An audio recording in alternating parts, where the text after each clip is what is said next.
Hi, I'm Tony Logosz from Slingshot H4, and we're here to talk about surf wings, hydrofoiling in the waves, all kinds of different wing configurations and ideas and concepts. Alright, so now let's look at H4. I mean, H4 is kind of my favorite wing as far as for surfing. Dihedral, it has some crank tips, so has some gull to it. What this allows it to do is it allows it to roll. And when it starts to roll over in a turn, as soon as you let off, it wants to find center. So this is kind of a self-centering wing. So when you carve from rail to rail, it always wants to go back to center. If I threw this like an airplane, if this was a paper airplane, I threw it, and I threw it like this, it would do this, and it would find level flight, and it would keep flying straight. So it's self-centering. It's more like a shortboard in performance, because it wants to go rail to rail really freely. And you don't have to try to maintain a carve completely through and then counter the carve the other direction. You can literally carve it, and then change your pump, and it'll naturally find its way to the other side. So it becomes real free and skatey. So on the wave face, kind of going down the line, like across the wave, traversing, you can pump it without pumping up and down. You can pump it rail to rail, so you can get a little skatey pump out of it. And you can do this behind a boat, on weights, 1, 2, 3, 4, 5 back, and just get on the wave, and you can just pump down the line. But you're pumping it, and you're basically carving it more like a skateboard carve, and letting it find center and then come through, and it gets its force on the bank, and it pumps up, and then it kind of comes through and pumps up. So it's quite different in pumping form.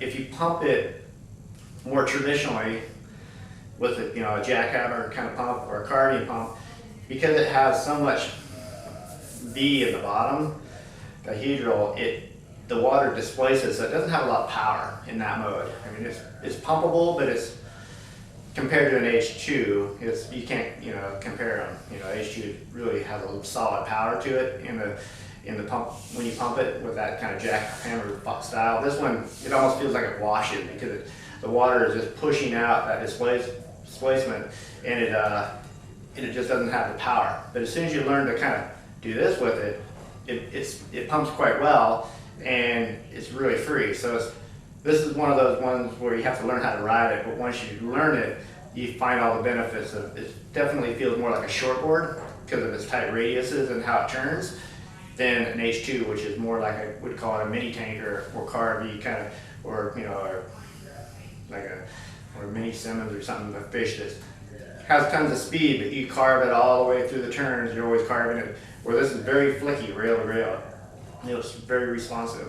When you compare this to H2, you can notice that it has a cambered profile on the bottom as well. So it's not negative camber where it's concave.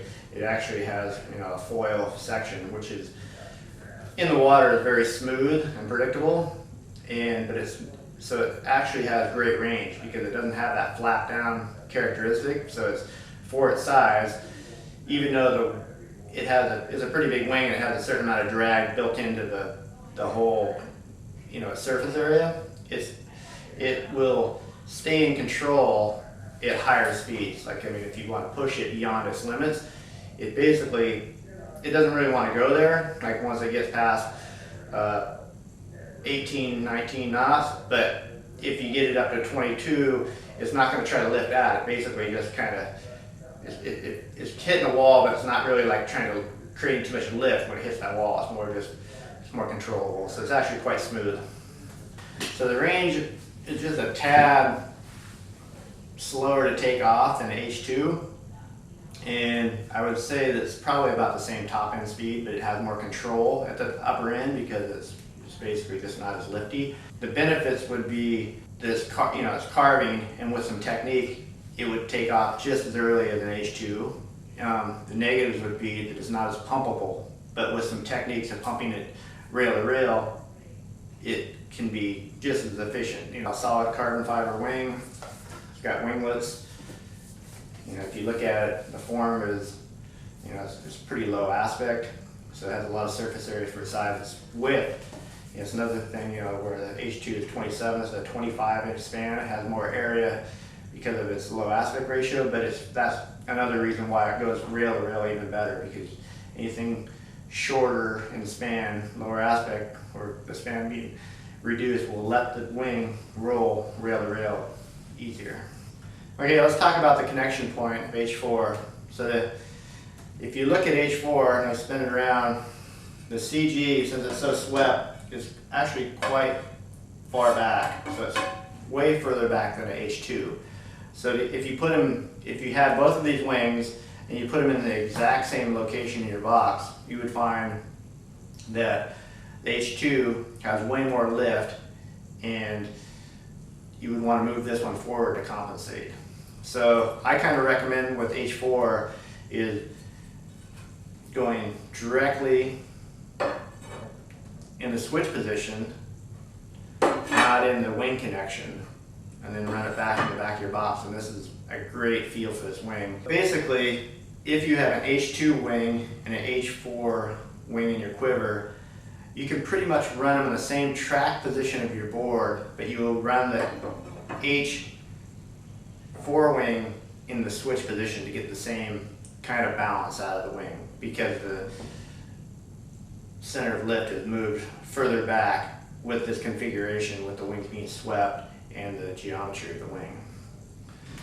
So depending on your weight and your ability, you can still run it into this position. You will have to run it further forward in your track to move the wing forward. It will increase a lot of yaw into this wing, so it'll make it slip a little easier. These are all personal preference and how you're going to set your wing up when you're riding. You might really enjoy a wing that has more yaw to it in the turns, and so you want to ride in this position. You'll just have to balance it out in your track, and in this situation you'll be all the way forward in your track position. On an H2 you'd be further back on your track position to get the same result. So here naturally, if you would take a measurement, your track position being all the way in the back, the same location here, now you're all the way forward in your track to get the same result. So this is a forged carbon wing, so it's 100% carbon. It's actually quite heavy because it doesn't have a foam core in it. And I've found, people really talk about weight with, you pick up a light wing and a heavy wing, and they're like, well, why would you build them heavy? But weight in surfing has it plays a big part of how the wing actually performs on the wave. And I look at it this way: if you have a heavy wing, it has a lot of inertia, kind of like if you were riding a mountain bike or a road bike would be a better example. So you're on your road bike and you're going downhill, and your friend weighs 250 pounds and you weigh 120 pounds. Who's going to go faster to the bottom of the hill? So the physics is all there as far as weight and momentum. Where you want light is pumpability.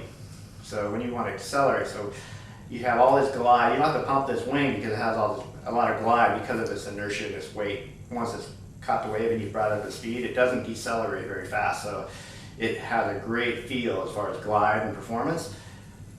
Where the downside of weight is when you carve out and you want to pump. Now you're the 120 pound guy, you hit the flats, the heavy guy's way ahead of you because he ripped on you on the downhill, but now he's going uphill.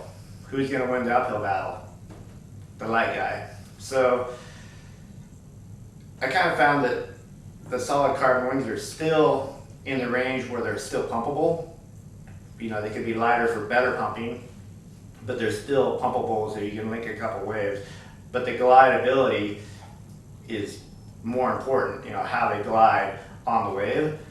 Because if you make one that's really light, what happens is you pump great, you pump out, you catch a wave, and you pump in, and you pump out. There's no glide, so you're pumping the whole time. So basically you can lap, but you're going to pump. Even when you're on the wave, you're going to have to continue to pump to keep the momentum going, because it just doesn't have the mass an acceleration of just the flow down the wave surface. So being solid carbon, the downside is getting into the water, being a little heavier, but once you're on the water, the benefits are in glide and not having to pump on the wave. So if you're looking for a setup that is completely surfing on the wave without a lot of pumping, this is the way to go. And and it's still light enough where it pumps with that jackhammer technique. You can still lap waves with it, so it's kind of a good compromise. And of course, the durability of being solid carbon, I mean, the thing is bomber. And yeah, if you smash the reef with it and you nick it, it's just, you can fix it with a little body filler and paint or resin, but it's not going to really, you're not going to break it. It's going to take an amazing strike to do any damage to this wing.